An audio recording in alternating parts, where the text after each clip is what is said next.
Blessed morning mga kadugo. Long time no vlog. Busy at saka maraming dumating na pagsubok.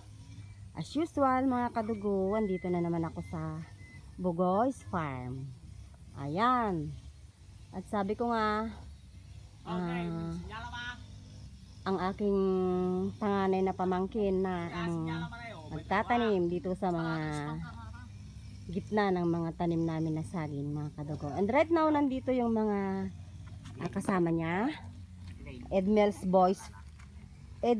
Farm Boys. Ayan, kasalukuyan silang nagtatanim mga kadugo ng pipino.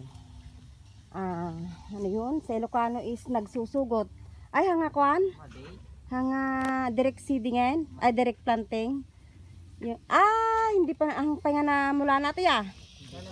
Ayan mga kadugo, direct, hindi na nila pinatubo. Anong mas maganda? Direct seeding o direct planting or papatubo muna? Pwede. Ayan yung kanyang right hand, yung aming pinsan. Met aday ko maano, Hangan. datudo na. Tudo. Met ataw ino ka. No. Adi kay nabilang. Ayan na. Mano nga katoy, mano nga bilay man.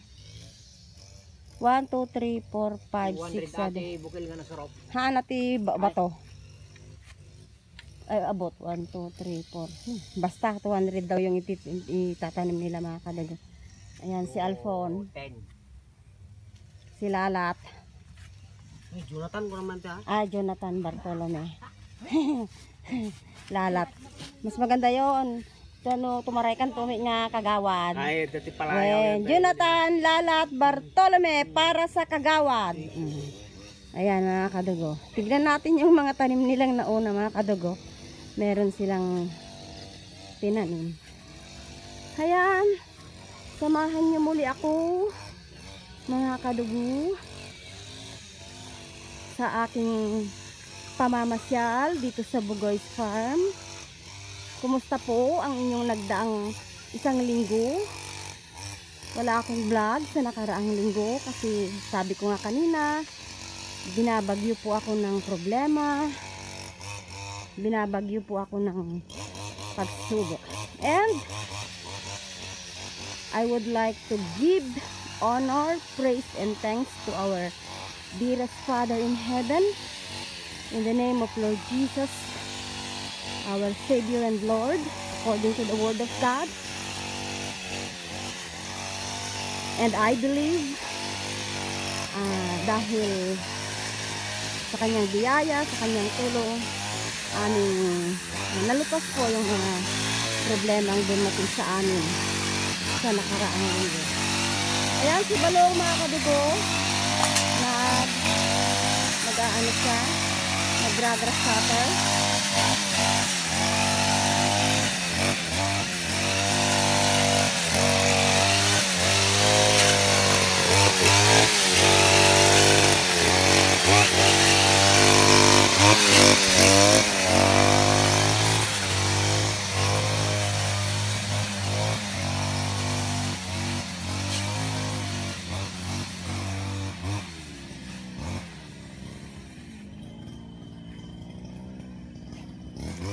Hindi pwedeng ulamin mga kadugo, mapait.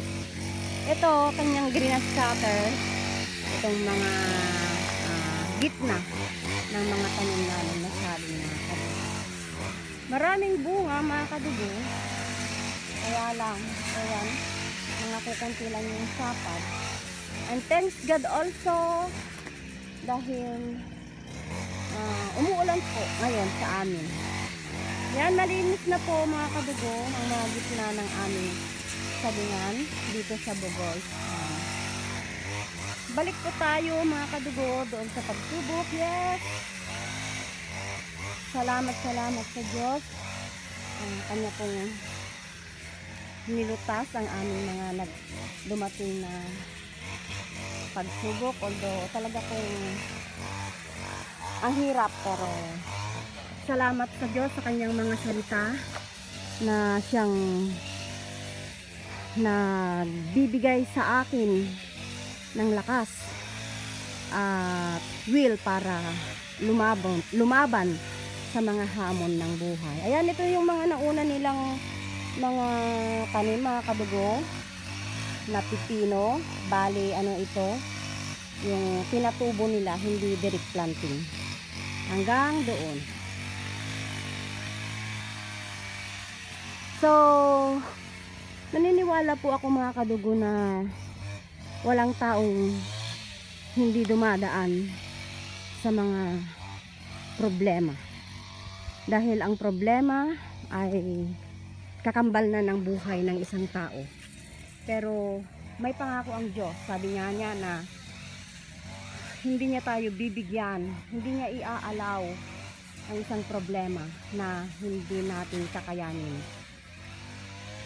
Sa tulong niya, mapapagtagumpayan natin lahat-lahat ng problema. Kaya maniwala, magtiwala, umasa at sumunod lang tayo, mga kadugo, sa Diyos. Sa mga nananampalataya sa Diyos, ibigay natin yung 100% na pagtitiwala, paniniwala, pagsunod, pag-asa. Yan, mga kadugo, marami nang naglalambitin ng mga bunga nitong aming tanim na lakatan na saging. At ito naman yung tanim namin na okra. Kailangan padamuhan, mga kadugo. So far so good sa banda rito, mga kadugo. Kaya need na naman na magpa damo dito sa mga tanim namin na okra. So ayan, mga kadugo, tapusin natin ang ating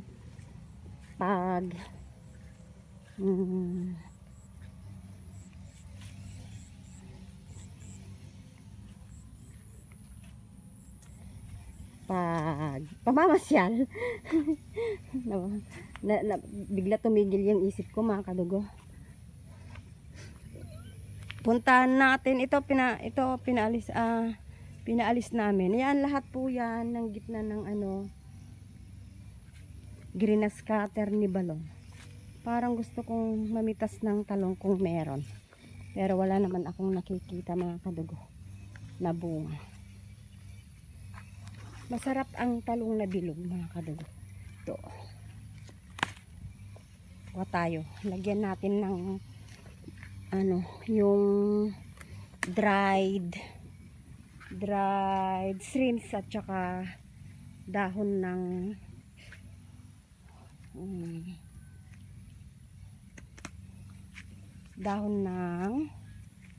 malunggay. Sarap na yun, mga kadugo. Ganun lang, kasimple ang aming inuulam. Na lalo na kung kami lang na mag-asawa. Yan, tama na itong 4, mga kadugo. O kaya, ay, matigas naman yan.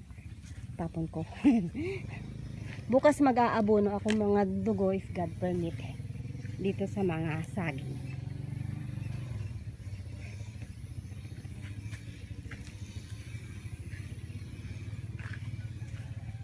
Maganda pag malinis, mga kadugo. Maliwalas sa mata. Ganyan na lang ang gagawin ko. Pag grass cutter ko na lang para makatipid sa pagpapalinis. Ay.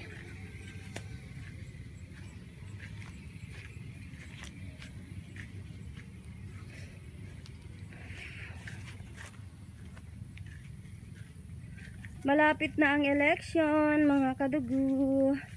Vote wisely. Iboto po natin ang mga karapat-dapat na maglingkod sa mga minamahal nating mga barangays, sa ating mga barangay. barangay, ewan. Kasi sila po yung maglilid para sa kaunlaran, kabutihan ng ating barangay. So, itong part na ito, mga kadugo, yung parte kung saan nagtatanim kami ng palay, yung tinamnan namin ng mais na puti, ay tatamnan ng pamangkin ko ng ampalaya. Yan mga kadugo. Ready for planting na. Siguro nagpapatubo lang siya ng kanyang itatanim.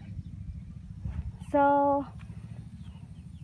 hanggang dito na lamang mga minamahal kong kadugo ang aking vlog sa araw na ito ng Wednesday. Ingat po tayo palagi at lagi nating tatandaan, mahal po tayo ng Diyos. Binigyan niya po tayo ng buhay dahil mahal niya tayo. Naging disobedient ang mga ninuno natin at tayo'y nagkaroon ng kasalanan. And since yun pong Diyos natin ay holy, ang kasalanan ang hindi yung naghiwalay po sa atin, yung disobedience ng ating ninuno na si Adan at Eva, kaya nasumpa ang human race. Lahat, sabi nga doon sa salita ng Diyos, lahat at may nagkasala at walang makakaabot sa kaluwalhatian ng Diyos. Pero dahil mahal tayo ng Diyos mga kadugo,